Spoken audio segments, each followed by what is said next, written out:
Okay. Hello दोस्तों, कैसे हो? बढ़िया होंगे। आज का ना वीडियो लेकर तो भाई इस वीडियो के अंदर हम लोग बात करने वाले हैं आज की न्यूज़ एंड अपडेट्स के बारे में। सबसे पहले आप लोग ये फोटो देखो स्क्रीन के ऊपर, जेट कारगिल और उनके साथ कौन है भाई? वाइज मैन, रोमन रिंग्स के ट्राइबल चीफ नहीं है लेकिन अभी वाइस काउंसिल है पॉल हेमन। भाई दोनों कितने मस्त लग रहे हैं, पॉल हेमन जेट कारगिल साथ में। और इससे हम क्या आइडिया लगा सकते हैं? कुछ नहीं भाई, एक ऐसी नॉर्मल फोटो है, सोचा मैं आपके साथ शेयर कर देता हूँ। ऐसा कोई नहीं है कि जेट कार के ब्लड लाइन ज्वाइन करने वाली है, ऐसा कुछ भी नहीं है। लेकिन हाँ, ब्लड लाइन के बारे में एक बहुत मेजर अपडेट है, वो होगी आज के मेन इवेंट में। और आज है 2 मेन इवेंट वीडियो, तो स्पेशली को presented by Aditya Shankar Choubey, 2 main event video. तो इसके लिए बिल्कुल आप स्टे ट्यून रहना। तो स्टार्ट करते हैं बिना टाइम वेस्ट किए। चलो भाई बात करते हैं सीएम पंक के बारे में। तो भाई सीएम पंक की मैं फ़ोटो बदल नहीं रहा हूँ, यही फ़ोटो आपके साथ शेयर करता जा रहा हूँ बार बार, क्योंकि सीएम पंक के बारे में अपडेट्स इतनी आ रही हैं भाई, इतनी आ रही हैं कि मेरे भी समझ में नहीं आ रहा। कल मैंने आपको बताया था कि फाइटफुल की तरफ से अपडेट ये आई है कि सीएम पंक को डब्ल्यूडब्ल्यूई के बीच में कोई एग्रीमेंट नहीं हुआ है, कोई कुछ नहीं हुआ है। अब आज एक नई अपडेट निकल के आई है सीएम पंक के बारे में। तो भाई सीएम पंक के बारे में ये अपडेट आई है कि सीएम पंक डब्ल्यूडब्ल्यूई को रीच आउट किए थे, अब कल आई नहीं किए थे और अब आज आ रही है किए थे। तो भाई मेरे भी समझ में नहीं आ रहा क्या कैसा हो रहा है, लेकिन हाँ मैं आपको बताता हूँ। डब्ल्यूडब्ल्यूई को सीएम पंक ने रीच आउट किया था और शॉकिंगली डब्ल्यूडब्ल्यूई ने सीएम पंक के साथ डील साइन करने से ही मना कर दिया। मतलब भाई क्या है, मेरे भी समझ में नहीं आ रहा कि सीएम पंक ने मना कर दिया, सॉरी डब्ल्यूडब्ल्यूई ने मना कर दिया कि हमको सीएम पंक के साथ कोई भी डील नहीं करना है, लेकिन सीएम पंक रीच आउट किया था। मेरे समझ में नहीं आ रहा भाई ये क्या चक्कर है। और मतलब सोर्सेज, और ये किसने बोला है? कोई छोटे मोटे सोर्स नहीं बोला, डेम मैरजर के रेडियो ने बोला है, रेसलिंग ऑब्जर्वर रेडियो की तरफ से। और ये कोई छोटा मोटा सोर्स नहीं है, बहुत बड़ा सोर्स है भाई, इसकी बहुत सारी बातें सही होती हैं। तो ये कोई ऐसा लल्लू पंजू सोर्स नहीं है बिल्कुल भी। और अगर आप लोग सोच रहे हो कि ये ऐसी बात है, और अगर मैं आपको ध्यान से सुनाऊँ, जब हमारा चैनल नहीं था, आज से 1 साल पहले की बात है, रेसलमेनिया 38 में जब कोडी रोड्स का रिटर्न हो रहा था, तब भी ऐसी रिपोर्ट्स आ रही थी कि कोडी रोड्स और डब्ल्यूडब्ल्यूई की जो कोई बात नहीं हुई है। और उसमें उल्टा हो रहा था, उसमें डब्ल्यूडब्ल्यूई ने कोडी रोड्स को रीच आउट किया था और इसमें सीएम पंक ने रीच आउट किया है। तो भाई देखो, मैं आपको बता रहा हूँ, मेरे हिसाब से सीएम पंक सर्वाइवल सीरीज़ में आने वाले हैं, या तो रॉयल रंबल में आएंगे। अब ज़्यादा इसके बारे में बात करूँगा नहीं, क्योंकि यही मेरे पास आपको बताने के लिए था। और अगर और भी कुछ रहेगा तो डेफिनेटली बिल्कुल आपको ऑब्वियसली आपको चैनल के ऊपर देखने को मिल जाएगा। तो हमारी फर्स्ट मेन इवेंट स्टोरी थी, सीएम पंक को मेन इवेंट में मैंने ला दिया भाई, क्योंकि इंटरेस्टिंग चल रहा है ना माहौल सीएम पंक की। अलग ही हम लोग चैनल के ही अंदर एक वेब सीरीज टाइप की बना रहे हैं कि हर वीडियो में सीएम पंक के बारे में बात हो ही जा रही है भाई। अब बात कर लेते हैं हम लोग एनएक्सडी और ऑल एलिट रेसलिंग के बारे में। तो भाई कल एनएक्सडी भी हुई थी और एईडब्ल्यू का शो भी हुआ था। तो भाई किस तरीके से क्या रेटिंग मिली है एनएक्सडी को और एईडब्ल्यू को, तो मैं आपको बताता हूँ। सबसे पहले एनएक्सडी को मिली है 9,21,000 व्यूवर्स, यानी इतनी मिली है भाई एनएक्सडी को वर्शिप, और जो कि बहुत अच्छी खासी है, नहीं मैं बोलूँगा, क्योंकि अंडरटेकर शो के ऊपर आए थे, जॉन सीना शो के ऊपर थे, फिर भी एनएक्सडी को इतनी कम रेटिंग्स, मतलब पिछले बार से तो बहुत ज़्यादा है। मतलब पिछले हफ्ते 7.5 लाख के आसपास थी और इस बार 9,21,000 के आसपास एनएक्सडी की व्यूअरशिप है। तो भाई बहुत है, लेकिन जॉन सीना, अंडरटेकर, कोडी रोड्स और सोलो, पॉल हेमन, इन सबके बाद भी आ रही है, लेकिन चलो ठीक है। लेकिन अब ऑल एलिट रेसलिंग के बारे में बात करनी जरूरी है। तो भाई ऑल एलिट रेसलिंग को कितनी व्यूअरशिप मिली है एज के साथ? तो भाई ऑल एलिट रेसलिंग को व्यूअरशिप मिली है 7 लाख के आसपास की व्यूअरशिप मिली है। तो भाई 7 लाख के आसपास की व्यूअरशिप मिली है ऑल एलिट रेसलिंग, और डब्ल्यूडब्ल्यूई को मिली है 9,21,000। तो भाई बहुत ज़्यादा मार्जिन से एनएक्सडी ने हरा दिया है डब्ल्यूडब्ल्यूई को। और ये ऑब्वियस भी लग रहा था मेरे को कि भाई वहाँ पर एज हैं, और यहाँ पर अंडरटेकर, जॉन सीना, कोडी रोड्स, और अगर आप देखोगे तो पॉल हेमन, यहाँ पर 4, वहाँ पर बेचारा एक अकेले एज। तो भाई 4 और 1 के मामले अगर मेरे को कोई बोलेगा भाई एक तरफ अंडरटेकर, जॉन सीना, कोडी रोड्स और पॉल हेमन का तड़का है और एक तरफ बोलेगा एज का तड़का है, तो मैं ऑब्वियसली भाई इन चारों का तड़का देखना चाहूँगा। लेकिन जो भी है भाई, ऑल एलिट रेसलिंग हार चुकी है एनएक्सडी से, तो अब कुछ करना पड़ेगा भाई एडब्ल्यू को। और टोनी खान को है बर्थडे गिफ्ट मिल चुका है, तो हैप्पी बर्थडे टोनी खान। तो भाई हम लोग अगली अपडेट की तरफ चलते हैं, और ये जुड़ी हुई है वॉर गेम्स के रिगार्डिंग। तो भाई मैंने आपको अपने चैनल के ऊपर बहुत बार बताया है, आप लोगों के चैनल के ऊपर भाई, कि वॉर गेम्स के बारे में।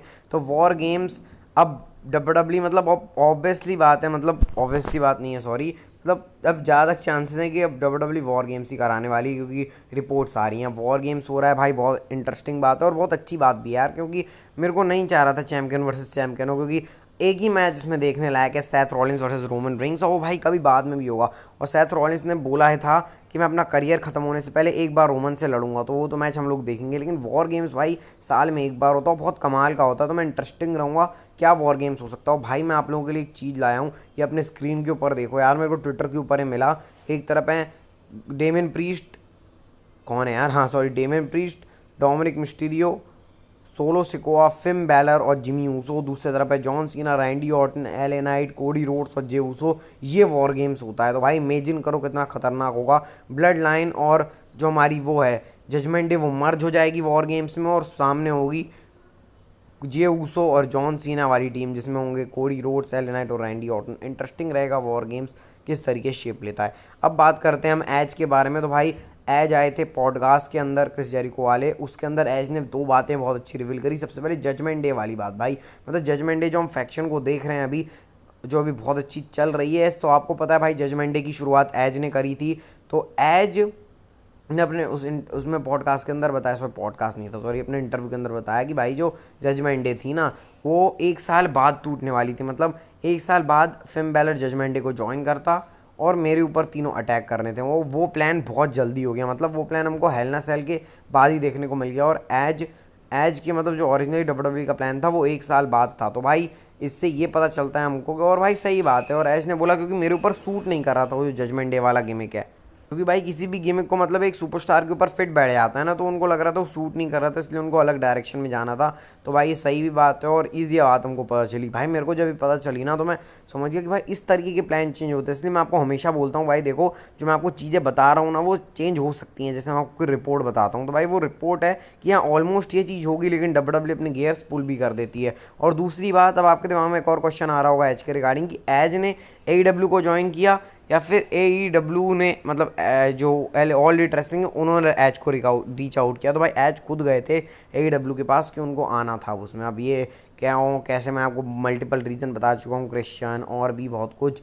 तो भाई वो सब कारणों से एज डब्ल्यूडब्ल्यूई चले गए। भाई हर किसी को अपनी लाइफ में फ्रीडम है कि वो जो करना चाहे कर सकता है, लेकिन भाई हमको एज ने डब्ल्यूडब्ल्यूई के अंदर एंटरटेन कर दिया। तो मैं एक ही शब्द बोलना चाहूँगा, thank you as for entertainment. और बस भाई इसी के साथ हम लोग अगली अपडेट की तरफ चलते हैं, जो कि जुड़ी है ब्रे वाइट के बारे में। भाई ब्रे वाइट हमारे बीच नहीं रहे, लेकिन ब्रे वाइट के बारे में बहुत अच्छी अपडेट मैं आपको बताने के लिए हूँ। डब्ल्यूडब्ल्यूई अभी भी कंसीडर कर रही है ब्रे वाइट के बारे में। अगर मैंने आपको बहुत पहले, अगर आप लोग, बहुत पहले की बात तो नहीं है, 2 हफ्ते पहले की बात है, अगर आप 2 हफ्ते से मेरे चैनल को देख रहे हो, तो मैंने बताया था बीच में एक बार कि एले नाइट काय को बोल रहा हूँ मैं, अंकल हाउडी के आने के चांस हैं। तो भाई अंकल हाउडी दिसंबर शायद रेसलमेनिया के बाद भी वो डब्ल्यूडब्ल्यूई कर सकती है। तो आप ये ट्वीट देखो, ये आप ट्वीट देख सकते हो रेसलिंग को यूके की तरफ से, WWE should be रूमरिंग Bray Wyatt के जो वो सब चीज़ें हैं ना, 5 लाइफ राउंड वाला वाइट 6 और पॉसिबली अंकल हाउडी, ये वाली जो चीज़ है BES की BWE की तरफ से अपडेट हो। भाई ये भी बहुत अच्छा सोर्स है। तो भाई ब्रे वाइट का खुशी मना लो आप लोग कि ब्रे वाइट की वापस वाली चीज़ आ जाएंगी।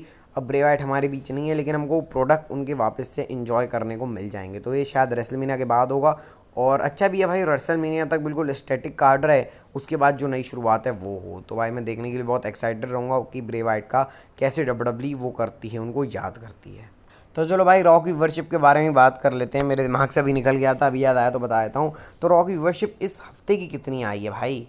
तो रॉ को व्यूअरशिप मिली है भाई 1.56 मिलियन व्यूवर्स। तो भाई रॉ की व्यूअरशिप हल्की सी बड़ी है, मैं बोलूँगा पहले 1.55 कुछ थी, 1.56 हो गई है। तो भाई लेकिन ऐसी ही रह रही है रॉ की व्यूअरशिप, और डब्ल्यूडब्ल्यूई ने मुंह पे ही बोल दिया था कि हमको व्यूअरशिप से ज़्यादा फ़र्क नहीं पड़ता। तो भाई अब डब्ल्यूडब्ल्यूई को फ़र्क नहीं पड़ता तो हमको क्या फ़र्क पड़ता है, लेकिन मैं व्यूअरशिप आपको बताऊंगा हर हफ्ते की। तो बस इतना ही है।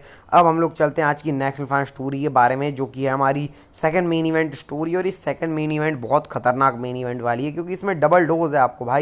भाई इसी बात पे चैनल को सब्सक्राइब कर लेना और ट्विटर को फॉलो कर लेना, क्योंकि ट्विटर में इंटरेस्टिंग बात आपको देखने को मिलती रहती हैं। लेकिन हम लोग बात करते हैं डबल डोज के बारे में। सबसे पहला डोज मैं आपको देता हूँ कि रोमन रेंग्स के जो चीज़ें हैं ना वो बहुत अच्छी चल रही हैं, और रोमन रेंग्स आपको रेसलमेनिया तक रेगुलरली देखने को मिलेंगे। ऐसा रेगुलरली नहीं कि हर हफ्ते रोमन रेंग्स स्मैकडाउन में आ रहे हैं, मतलब बीच बीच में एक एक दो दो शोज़ रोमन रेंग्स मिस करेंगे, और शायद elimination chamber premium live event भी रोमन रेंग्स मिस कर जाएं। इसके बारे में कुछ पता चलेगा तो बताऊंगा। लेकिन रोमन रेंग्स अभी से लेकर रेसलमेनिया तक स्टैटिक रहने वाले हैं, मतलब अपने शेड्यूल में रहने वाले हैं। तो भाई रोमन रेंग्स के फैंस के लिए गुड न्यूज़ है, और रोमन रेंग्स का फ़ैन कोई नहीं है भाई, मेरे फेवरेट सुपरस्टार है रोमन रेंग्स। तो भाई अब देखने में मज़ा आएगा डब्ल्यूडब्ल्यूई। और क्या होगा जिमी ऊसो का इस स्मैकडाउन में, वो तो इमेज ही नहीं कर सकते हो आप। और दूसरे डोज के बारे में बात करते हैं अब भाई। ये दूसरी चीज़ है वो आपने स्क्रीन के ऊपर देख सकते हो एनएक्सडी में। ये हमको कुछ बैक स्टेज से चीज़ें देखने को मिली। पॉल हेमन, ये जो आप देख रहे हो ना चेहरा, ये ईवा हैं जो रॉक की डॉटर हैं। अब आपको पता ही है भाई, रॉक की डॉटर मैंने आपको शायद बताया था एक आधा वीडियो में कि रॉक की डॉटर एनएक्सडी के अंदर हैं। तो भाई यहाँ पर पॉल हेमन उनको ये ब्लड लाइन का कवर दिखा रहे हैं और कुछ समझा रहे हैं। अब जैसे ये फोटो आई सामने, इसके बाद डर्टी शीट्स इनकी तरफ से रूमर्स आना शुरू हो गए कि ईवा आ सकती हैं ब्लड लाइन के अंदर। और भाई सही में फाइटफुल की तरफ से भी अपडेट है, मतलब बहुत सारे सोर्सेज इसको बता रहे हैं कि भाई ईवा आ सकती हैं। अब देखो, अगर ईवा ब्लड लाइन के अंदर आ गई तो एक विमेंस डिवीज़न का भी तड़का ब्लड लाइन को मिल जाएगा। और भाई इसके बाद रॉक वर्सेस रोमन रेंस देखने में और भी मज़ा आएगा, क्योंकि भाई रॉक की जो बेटी है ईवा, वो रोम ब्लड लाइन में रहेंगी। फिर रॉक स्टेप अप कैसे करेंगे रोमन रेंस के सामने, वो भी देखने लायक रहेगा। और भाई हमारे ट्राइबल चीफ किस तरीके से उसके ऊपर रिएक्ट करेंगे। और जिमी ऊसो का भी अभी सीन समझ में नहीं आ रहा। जिमी ऊसो बहुत ही कंफ्यूजिंग कैरेक्टर है, इसके बारे में अपडेट है भाई। फंबल बहुत खतरनाक हो रहा है, सॉरी, लेकिन अपडेट है कि जिमी ऊसो को डब्ल्यूडब्ल्यूई ना थोड़ा सा अजीब सा कैरेक्टर रख रही है जिमी ऊसो का, मतलब कंफ्यूजिंग कैरेक्टर रख रही है। लेकिन अगर वो जिमी ऊसो को साइड में करो, लेकिन अगर ईवा ब्लड लाइन के अंदर आ गई और फिर रॉक वर्सेस रोमन रिंग्स आया, तो सिनेरियो देखो कैसे लगेगा कि ईवा ब्लड लाइन के अंदर आ जाएंगी और फिर रॉक रोमन रिंग्स, किस तरीके से सिनेरियो आप इमेज ही नहीं कर सकते हो, कितना खतरनाक बनेगा। अगर आपको भाई ये वीडियो अच्छी लगी हो तो इस वीडियो को लाइक, चैनल को सब्सक्राइब करके बेल नोटिफिकेशन बेल को दबा देना। और ट्विटर में फॉलो कर लेना, क्योंकि भाई वहाँ पर आपको इंटरेस्टिंग अपडेट्स जानने को मिलती रहती हैं। तो बस मिलते हैं अगली वीडियो में, तब तक के लिए bye bye, take care. Health का ध्यान रखना, क्योंकि हेल्थ इज़ वेल्थ। और this is #2 main event video.